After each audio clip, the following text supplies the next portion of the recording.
boa tarde a todos. O meu nome é José Crespo de Carvalho. Tenho comigo da minha esquerda para o fim, começando aqui pela minha esquerda, a Rita Pissarra, a famosa reformada aos 44 anos, entre aspas. O engenheiro Licínio Pina, que, como sabem, é o presidente da Caixa de Crédito Agrícola Mútuo. E o Pedro Anderson, que é jornalista na SIC, e que todos já, os três seguramente já ouviram e viram falar, ouviram falar deles e viram-nos seguramente em algum fórum, algum evento público. São pessoas por demais conhecidas. Os bancos têm todo o interesse que tenham clientes o mais esclarecidos possíveis para que não percam um valor importante da relação que é a confiança. Portanto, diria que no núcleo familiar se desenvolve um conjunto de valores que crescem com a pessoa e, na sua ausência, devem ser colmatados por instituições de ensino e também a responsabilidade social que os bancos têm na sociedade, que devem transmitir esses ensinamentos no âmbito financeiro. Eu acho que há um grande problema em Portugal, porque o dinheiro está bom. Nós passamos 40 ou mais horas da semana a trabalhar para ganhar um salário e não dedicamos uma hora que seja a perceber para onde é que o dinheiro está a ir. Eu hoje não vou querer fazer o exercício, porque não quero expor ninguém, estamos aqui num lugar público, mas se eu vos dissesse para levantarem a mão quantas pessoas sabem quanto é que gastaram em alimentação no mês passado, não vos vou pedir para fazerem isso, mas tenho feito isto em todas as palestras que faço e só cerca de 10 a 20% das pessoas é que levantam a mão. Isto gera um problema. É porque nós sabemos quanto dinheiro entra, mas não fazemos a mínima ideia de quanto dinheiro sai para cada uma das coisas. E se não sabemos para onde é que está a ir o nosso dinheiro, como é que podemos saber quanto é que poupamos ou se poupamos de todo? Aquela ideia de só os pobrezinhos é que não conseguem poupar é uma ideia completamente desajustada. O problema é transversal à sociedade portuguesa. Onde é que entra este livro? É que é preciso que a literacia financeira entre na discussão da sociedade portuguesa. Nas famílias, os meus pais nunca me ensinaram a lidar com o dinheiro por uma razão muito simples, é que também nunca ninguém me ensinou a lidar com o dinheiro. Ensinaram-me o melhor que sabiam e que podiam. E a nossa literacia financeira, basicamente, existe por causa da sabedoria popular. Provérbios populares que nós temos em Portugal. Grão a grão enche a galinha ao papo. Seja alegrando, o pobre desconfia. Vocês lembrar-se-ão de muitos outros. O único que eu me lembro que tem a ver com a criação de riqueza é quem não arrisca não petisca. E portanto, reparem como o provérbio mais investidor que nós temos em Portugal, o resultado é petiscar. É dramático. O depósito a prazo não é um investimento. Ok, eu peço desculpa, agora vão começar a tirar tomates e coisas do tipo, mas um depósito a prazo, eu não sei quanto é que está a dar o depósito a prazo na Caixa Agrícola, mas vá, 2%? 3%. Está a dar 3%. A inflação ronda, vá. Online. A inflação está mais ou menos online. Se clicar aqui nesta caixinha e se for um cliente novo e se calhar é 6 meses. E a 6 meses, não é? 6 meses. E com um limite de... Mas pronto, vamos arredondar, vamos ser amigos e está a 3%. Está a 3% ao ano. Eu vou explicar aqui um bocadinho de literacia financeira básica. Imaginem que têm 1.000 euros. Têm 1.000 euros e vão à loja a correr para comprar um telemóvel. Mas lembraram-se que a Rita Pissarra vos disse que era preciso poupar. Dizer, não vou comprar o telemóvel, vou à Caixa Agrícola, Mútua, Central, como é que era? Caixa Central. É um bocado difícil, Agrícola, não é? E tudo. E vou... Diga Crédito Agrícola. Crédito Agrícola. Vou ao Crédito Agrícola e vou pôr estes 1.000 euros num depósito a prazo. Exato. Para o ano que vem, vamos supor que é anual, para o ano que vem, em vez dos 1.000 euros, como a taxa de juros é 30, vocês têm 1.030. Tenho 30 euros. Vamos arredondar. 1.030. Está a arredondar para cima. Arredondar para cima, 1.030. Eu já estou a ser amiga, já estou a dar muitas benesses. É anual, é livre de imposto. Tem 1.030, para arredondar. No No ano a seguir, vocês esqueceram-se da palestra da Rita Pissarra, resolvem levantar os 1030 euros e vão rumo à loja dos telemóveis para comprar o telemóvel. Custa mais. Chegam lá e o telemóvel custa 1050. Exatamente. Ai, mas como assim? Então agora já não consigo comprar o telemóvel. E esta é a realidade. É que quando os meus pais tinham a minha idade, era suficiente poupar e pôr o dinheiro num depósito a prazo. Porque a taxa de juros era superior à inflação. Mas esta não é a realidade onde nós vivemos hoje. E, portanto, nós temos que pôr o dinheiro a trabalhar para nós, nós temos que pôr o dinheiro a dar uma rentabilidade superior, pelo menos, à taxa de inflação, mais os impostos, mais uma quantidade de fatores. E, portanto, 3% não é suficiente. Agora, que há pessoas que investem em criptomoedas sem sequer saber o que isso é, existem. E isso é o meu grande medo. É as pessoas irem na conversa de qualquer pessoa que postou, que escreveu, que disse que, e sem perceberem exatamente para onde é que o dinheiro está a ir, qual é o risco associado aos investimentos. E, portanto, sim, é crucial saber o que é que cada uma dessas coisas quer dizer, mas também é crucial saber que o momento certo para investir foi ontem, que o juro composto é uma realidade e que se nós não pusermos o dinheiro a trabalhar para nós, nunca nos vamos conseguir livrar desta iliteracia financeira. Pedro, esta metodologia dos 5 passos, queres explicar porquê? Primeiro, as pessoas têm de pôr as contas em ordem para depois começar a investir. Não vale a pena investir sem ter as contas em ordem. Quem tenha um crédito automóvel, um crédito pessoal, cartões de crédito, vai investir para quê se todo o dinheiro dos juros vai para essa despesa? Não. É o primeiro passo, um fundo base que eu chamo de 1000 euros para as tais despesas do eletrodoméstico que avariou, teve um acidente de trânsito, ok, está resolvido. Depois a seguir acabar com todas as dívidas como se não houvesse amanhã, como se tivesse uma mochila a arder às costas. Tudo o que ganhar, reembolsos do IRS, prémios salariais, poupança, acabar com todas as dívidas, menos do crédito à habitação. A seguir, mantendo o crédito à habitação, fazer um PPR e, eventualmente, se sobrar dinheiro, um ETF, que também é outra ferramenta simples, básica, que qualquer pessoa com uma semana a ler coisas compreende como é que funciona, o famoso SP500. Não tem nada que saber. Portanto, fazer um bom fundo de PPR, fazer a seguir um ETF do SP500 e reforçar os dois mensalmente. Está feito, está despachado. A seguir, amortizar a casa o mais depressa possível e a partir daí é deixar o dinheiro crescer. Portanto, com estes passos, se isto fosse ensinado nas escolas, se eu tivesse aprendido isto quando eu andei na escola, eu se calhar ainda ia a tempo até de ensinar os meus pais a fazerem alguma coisa com o dinheiro que eles tinham. A minha mãe, neste momento, tem uma reforma de 350 euros. Portanto, quando nos cai a ficha de que temos de ser nós a trabalhar para o nosso futuro, não contem com a reforma do Estado. Vocês têm de ter dinheiro suficiente no dia em que se reformarem para compensar a quebra de qualidade de vida que vão ter. Portanto, os tais 5 passos foi a racionalidade que eu encontrei para tentar explicar de uma forma simples o que é que uma pessoa normal, com um salário normal, ainda pode fazer e a tempo para obter algum resultado. E eu acho que isto devia ser ensinado nas escolas, de uma forma obrigatória, universal e acessível a todas as classes sociais, antes de entrarem no mercado de trabalho e de começarem a ter rendimentos. Vamos passar a palavra também aqui ao nosso estimado público e autores. O time está habituado a falar em público, pode-nos dar aqui fazer um pequeno pitch. Basicamente é dizer, se nós de vez comprarmos os iPhones todos que saíram e tínhamos investido em Apple Shares, de vez de dar 17 mil euros que íamos ter gasto, hoje valia 360 milhões.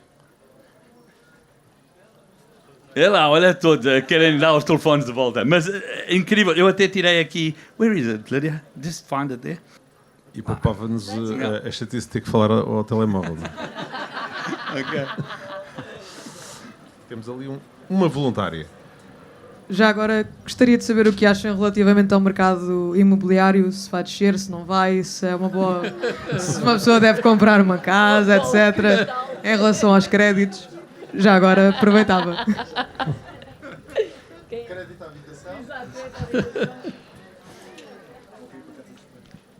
Já decidi. Eu aconselhava, se tiver disponibilidade ou condições para comprar a casa hoje, vá correr, porque para o ano está mais cara. Portanto, é um bom investimento. Aliás, o crédito à habitação, nós costumamos classificá-lo como uma das boas poupanças que os portugueses fizeram ao recorrer ao crédito à habitação. Hoje tem uma casa que vale 3 ou 4 vezes mais, passado 20 anos. E, portanto, constitui em si também uma poupança que todos os meses vai sendo colocada naquilo que pagam para a prestação da casa. Portanto, é aconselhável. O mercado tendencialmente poderá abrandar um pouco quanto ao crescimento dos preços, mas não acreditamos que vai inverter a trajetória. Posso dar o meu input também, não? Sim? Claro. Ok. Olha, não tenho uma bola de cristal, gostava, mas não tenho. O que é que eu tenho visto ultimamente? Desde que foram canceladas as licenças da AEL, não é? E as novas licenças da AEL deixaram de ser emitidas e houve uma nova regulamentação e a transmissão da licença de alojamento local, quando se vende o imóvel, ela não segue o caminho, é cancelada. Houve muitos imóveis em Lisboa, principalmente nas zonas turísticas, a diminuírem de preço. Se esta medida for alterada, pode ser que os preços aumentem novamente. Não sei. Agora, quando nós comparamos os preços de Lisboa com outras capitais europeias, ainda há espaço para crescer mais, não é? E nós, neste momento, quando olhamos para o mercado imobiliário, há aqui um grande problema, que é, não foram construídos fogos habitacionais à mesma proporção que haviam sido construídos em anos anteriores, temos uma população a crescer cada vez muito mais e estamos globalizados, portanto, já não é só para o mercado português, é para o mercado internacional, o que faz com que os preços aumentem bastante, mais esta escassez, é a lei da procura e da oferta, quer dizer, eu não sou economista, mas quando há pouca oferta e há muita procura, os preços sobem. Portanto, eu acho que vai continuar a subir. Houve agora uma ligeira baixa e há muitos imóveis que estão com baixas por causa destas licenças do AEL, mas eu acho que a tendência vai ser sempre subir. Posso fazer aqui uma provocação? Eu estou a ver ali o Jorge Bravo e ele fazer uma pergunta que, no fundo, instigar um bocadinho ao medo da plateia, que é falar-nos um bocadinho de segurança social, ou seja, nós vamos ter problemas gravíssimos com as nossas reformas e isto leva-nos a poupança, investimento de outra natureza. Portanto, não podemos confiar só nas nossas reformas, como foi dito aqui. Jorge, explica-nos lá um bocadinho. Isto estava a correr tão bem. Pois estava, mas eu tive que ser professor. O medo é um bom determinante da poupança. Não é? Basta ver o que aconteceu durante o período da pandemia, não por razões que têm que ver com a reforma, mas têm que ver com insegurança em relação ao futuro em termos no mercado de trabalho e, obviamente, também em termos de rendimentos de trabalho. Bom, a proteção social em Portugal está muito ancorada no sistema público. E isso significa que, e obviamente o sistema público é um sistema em repartição, o que significa que está muito dependente do equilíbrio entre as gerações ativas e as gerações dependentes. E todos os estudos provam que os níveis de rendimento na reforma, em proporção, face aos rendimentos durante a vida ativa, serão inferiores aos da geração atual. Ou seja, a geração atual, enfim, que está, eu diria, há 20 anos da reforma, tem que se preparar para viver na reforma com um nível de rendimentos em proporção aos que têm da vida ativa inferior ao da atual geração. E isso é dramático, enfim, porque significa que fizemos as coisas mal, não é? Que devemos deixar às gerações futuras, eu diria, nesta matéria, um futuro pior do que aquele que recebemos, mas não é tarde para reagir. Portanto, e reagir significa, obviamente, diversificar as fontes de rendimento na reforma. Dito isto, o que é que se deve fazer? Deve-se começar cedo, não é? Deve-se diversificar as fontes de rendimento, deve-se diversificar os riscos, não é? Os riscos do sistema público não são os mesmos riscos dos sistemas complementares privados, não é? Já falámos aqui dos riscos dos mercados de capitais. No sistema público tem outros riscos, tem o risco demográfico, tem o risco político, que é muito elevado, como sabem. Não há soluções mágicas. Todos nós temos abordagens diferentes em relação a esta matéria. Nem todos têm o mesmo perfil de risco e, portanto, é preciso que cada um conheça a forma como encara estas decisões. Caso contrário, depois pode-se, enfim, sofrer dissabores. E, portanto, sem instigar o medo, porque eu acho que, no fundo, esse não é um bom princípio, não é? Acho que o princípio da prudência, sim, da prudência, da cautela, da salvaguarda face aos riscos, não é? É muito importante, porque muitas pessoas não têm em conta que o seu ciclo de vida mudou. o ciclo de vida é mais longo, não é? Mesmo quando saímos na idade normal de reforma, o ciclo é mais longo e pode ser 30, 35 anos. E é um período de vida muito, muito longo para que não se tomem boas decisões, mesmo nessa fase da vida, não é? Não é só preparar para o momento da reforma, é tomar boas decisões após a reforma. E sobre isso, o sistema financeiro fala muito pouco. Eu acho que, enfim, estou curioso de ver os contributos do livro e eu espero que se reflita sobre esta matéria. Só um aspecto para terminar, enfim, uma nota. Acumular património imobiliário não deve fazer esquecer que os tijolos e o cimento não pagam despesas ao fim do mês. É preciso que se encontrem soluções para converter os tijolos e o cimento em rendimento na fase avançada do ciclo de vida. E aí também fica o desafio para o sistema financeiro em encontrar novas soluções. Obrigado, Jorge. Mas temos ali o Gonçalo, que pode dar um aporte muito importante em termos imobiliários. Portanto, o nosso homem imobiliário tem de certeza um contributo fundamental a dar. Gonçalo Nascimento Rodrigues. O primeiro conselho que eu tenho a dar é virem fazer a pós-graduação connosco no ISC, que é investimentos imobiliários. Claramente. Esse é o melhor conselho que eu posso dar. Portanto, eu também não tenho uma bola de cristal. Apesar de já trabalhar em imobiliário há mais de 25 anos, não tenho nenhuma bola de cristal.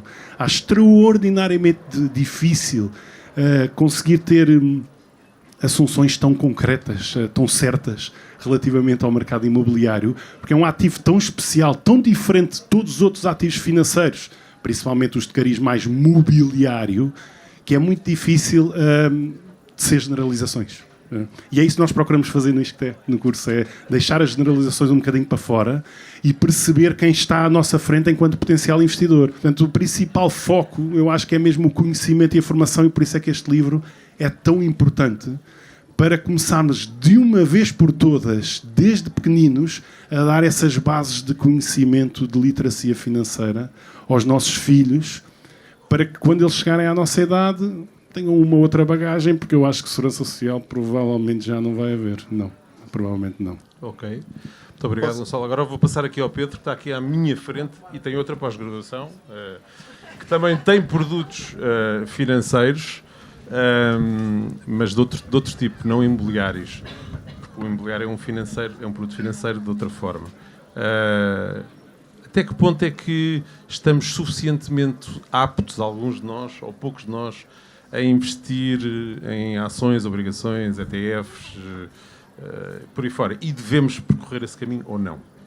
Eu recebi o exemplar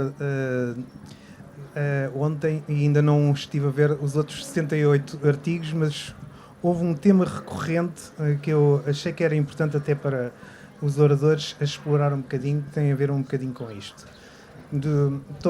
Vários artigos referem Portugal, muro da vergonha, estamos muito em baixo, blá blá blá, etc, etc. Portanto, temos um problema de literacia financeira, isso é óbvio. E um dos temas que no texto que eu preparei explorei, mas que gostaria também de ouvir os outros oradores, que era perceber, ok, como é que resolvemos isto? E há 3 vias ou combinação das 3 vias. O Estado resolve a equação, o setor privado resolve a equação, entre o setor privado, banca, academia, as empresas, etc. Ou cada um de nós, que foi uma coisa que já foi aqui aflorada por um misto de curiosidade e exigência, resolve a equação. Era uma coisa que eu gostava, mais até em resposta, ouvir o que era a vossa sensibilidade. Se é que há algum destes temas que deveria ser o motor ou se é a combinação dos 3. Eu gostava de responder a essa, embora seja o entrevistador, porque eu fiz um texto, não sei se conhecem uma realidade em Espanha, no norte de Espanha, que era uma cidade perdida, antigas minas, que deu lugar a uma cidade hoje chamada Valnalón. Valnalón é, desde há muitos anos, uma cidade empreendedora, para onde acabaram por ir as Big Four, acabaram por ir uma série de bancos e por aí fora. E Valnalón foi o sonho, ou o projeto de um senhor chamado... Ele auto-intitulava-se, porque ele não se chama assim, ele chama-se José Manel, mas intitulou-se Péricles, e, portanto, criou em Valnalón um projeto de empreendedorismo. E o que é que fazia este projeto de empreendedorismo? Este projeto de empreendedorismo, que eu tentei importar para Portugal e foi um flop, tentei importá-lo no fim dos anos 90, princípio dos anos 2000, e vendê-lo a colégios privados, que era, no fundo, fazer uma espécie de um ATL, como eles tinham. Aliás, eles estão pela América Latina toda. Tem um manual de como, no fundo, desde como pedir um empréstimo à banca para uma criança da 4ª classe, 3ª classe. Vão pedir 100 euros, vão pedir 30 euros, apresentam um projeto, discutem com o gestor do banco, que está preparado para isso, e no fim do ano têm que devolver esse dinheiro, mais um juro, e têm que, obviamente, supostamente, ganhar alguma coisa com isso. O que significa que vão investir esse dinheiro num projeto que idealizaram. Pode ser uma compota para miúdos, pode ser o que seja. Que depois, enfim, é vendido num grande certame final do ano, mas ao longo do ano vão tendo vários passos, desde a produção, a parte toda de como, no fundo, fazer o pricing do produto, encontrar mercados, encontrar não sei o quê, por aí fora. Portanto, aquilo tem uma série de lições muito básicas. Eu transpus isso para o mercado português, e estávamos nós aí pelos anos 2000, e bati à porta dos vários colégios, e a resposta basicamente que eu ouvi foi: mas eu não quero o meu filho a falar de dinheiro. Okay? E estávamos há 25 anos atrás. E, portanto, passaram 25 anos e acho que continuamos a ter o mesmo medo. E, portanto, isto responde um bocadinho àquilo que é a preocupação que... Não sei se são as instituições, não sei se é individualmente, não sei se é o Estado. Eu não sei qual é a opinião que está aqui à minha esquerda, mas a verdade é que eu acho que é fundamental, seja por que caminho for, nós darmos passos. Licínio, talvez? Sim, eu posso aportar aqui alguma opinião sobre o assunto. Quem vai resolver isto é cada um de nós. Não há outra forma. Se estamos à espera que o Estado venha resolver aquilo que nós temos que resolver por nós, não há hipótese. Agora nós, e digo nós, digo a sociedade, têm que ser auxiliados por instituições de ensino, na formação, na educação, e preparar a sociedade futura para este conceito de poupança, que é necessário existir, e ter capacidade para, perante o seu rendimento, ter algum rendimento disponível para preparar a reforma, muito bem aqui disse, e preparar o futuro e a educação dos próprios filhos. Portanto, eu acho que se deve investir, como disse a Rita, investam em vocês próprios. Portanto, eu acho que a melhor forma de facto de gastar o seu dinheiro é investir em nós próprios, na nossa formação, na nossa educação, para projetarmos o futuro dos nossos descendentes. Eu acho que há coisas pequenas que podíamos fazer que podiam começar a fazer uma grande diferença. Hoje em dia, quando chegamos aos 67 e quase é forçada a ir para o lado e reformar-se, se decidias que não querias reformar, eu acho que não havia de pagar mais segurança social. Eu acho que havia de parar a segurança social. A empresa também não havia de pagar a segurança social e também não estavas a tirar a segurança social do bolo. E estavas a ficar mais velhinho e estavas ainda a contribuir e precisamos de pessoas para trabalhar. Estamos sempre a ouvir que não há talento, não há pessoas, temos que... Não é? Tudo o que está a passar hoje em dia. Eu acho que os stakeholders podiam começar assim, ok? E aí era governo, obviamente, e empresas que ganhavam e as pessoas que ganhavam. E eu acho que vai ser os stakeholders todos juntos. Não vai haver só uma bala. Vamos precisar de várias balas. Só que é preciso ter uma visão e um plano para isso acontecer. E aí é que é o problema. É que quando chegamos, não é, a partidos que nem conseguem passar literacia financeira no Parlamento para as nossas crianças, mostra que afinal não está a acontecer para nós. Não é para os portugueses e não é para o futuro. Eu acho que aí é que temos que começar a exigir mais de todos que estão a representar a nós, aos nossos filhos, ao futuro, porque se não fizermos isso, já sabemos, já ouvimos, não vai haver segurança social, as casas vão aumentar, não há nada de positivo se a gente não fizer acontecer. Então vai ser os stakeholders todos. Se nós não fizermos logo o melhor crédito à habitação possível quando começamos, depois vamos andar a vida toda a correr atrás do prejuízo. Falando por mim, o primeiro crédito à habitação que eu fiz foi completamente de olhos fechados. Eu assinei de cruz. O critério, a conversa foi muito simples. Preciso deste valor. Quanto é que dá a mensalidade?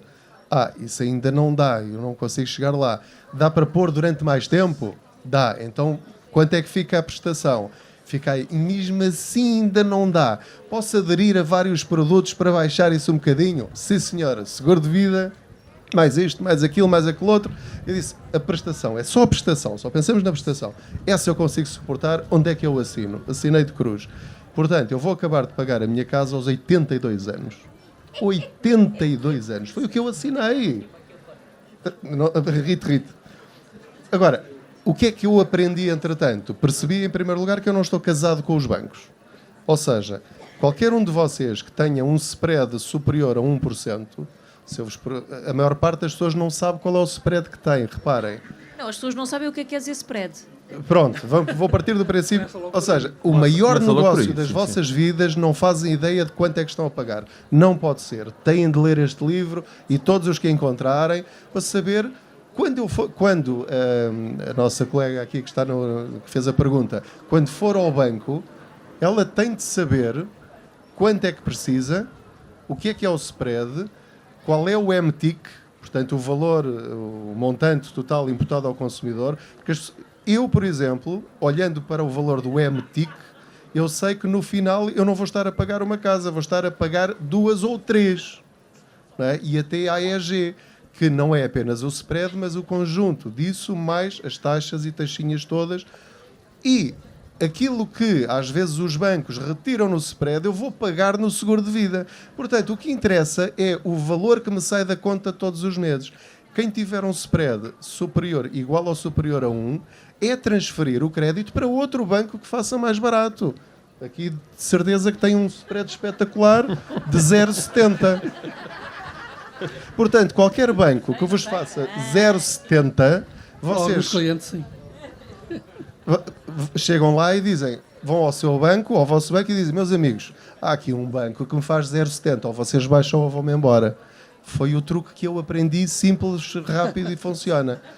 Portanto, Também funciona com as telecomunicações e telecomunicações, com os seguros, etc. Portanto, eu mudei de seguradora, disse ao banco, meus amigos, ou me baixam o seguro de vida, ou vão-me embora. Não baixamos, então vou-me embora. Só por fazer isto vou poupar 37 mil euros até ao final do contrato. E com melhores condições, melhores coberturas, não é pagar menos por um serviço pior, eu quero melhor e mais barato.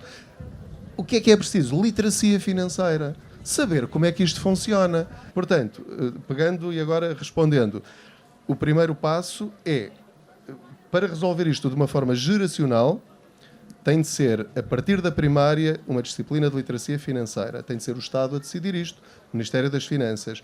Enquanto isso não acontecer, será muito difícil. O que é que tem de acontecer? O mesmo que aconteceu com a reciclagem.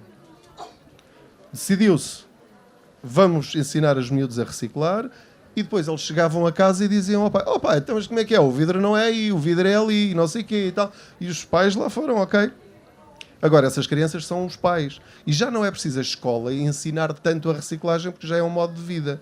A literacia financeira tem de ser um modo de vida, entrar pelas escolas. Enquanto isso não acontece, o resto da sociedade civil, na minha opinião, já está a fazer o que deve fazer. Eu e a Rita já vamos a muitas empresas falar com centenas e milhares de funcionários, porque são os próprios recursos humanos que nos convidam. Não é? Convidam especialistas e pessoas com experiências de vida para dizerem, pronto, já que ninguém vos ensina, nós, recursos humanos, nós, a nossa empresa, queremos que vocês giram melhor o vosso dinheiro. Porque também já perceberam que funcionários com problemas financeiros rendem menos.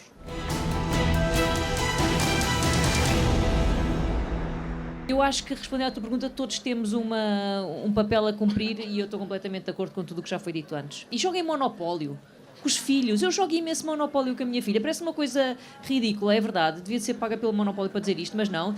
cada vez que passa na casa de partida recebe um saláriozinho, não é? Agora quer comprar esta casa, vê lá, não te vai sobrar dinheiro. Se caís na caixa, na casinha do imposto, tens de ter dinheiro para pagar o imposto. Mas não tenho, agora já não tenho, então tens que hipotecar a casa. Ok, tenho que hipotecar a casa, agora já tenho dinheiro, vou buscar a casa de volta.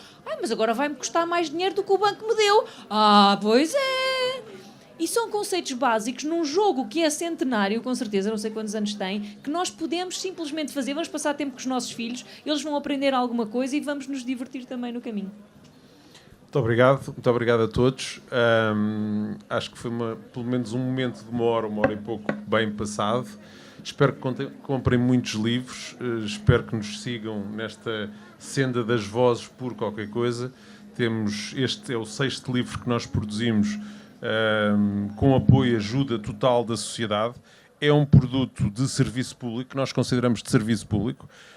Isto é aquilo que eu chamo de serviço público no sentido em que, falando de saúde, que foi um dos temas, falando de inteligência artificial, falando de crescimento da economia, etc., são produtos que ajudam as pessoas a informarem-se com textos curtos, com readings, e escolhem as partes que querem ler e, portanto, fazem uma triagem. Portanto, não deixem de aderir também a este tipo de propostas que são feitas escritas pela sociedade civil para a sociedade civil. Muito obrigado a todos os que estiveram aqui e muito obrigado também aos nossos convidados de painel, escritores, a todos os que escreveram, que estiveram presentes, ao público e não posso deixar de dizer à minha equipa, porque é a melhor equipa que eu conheço.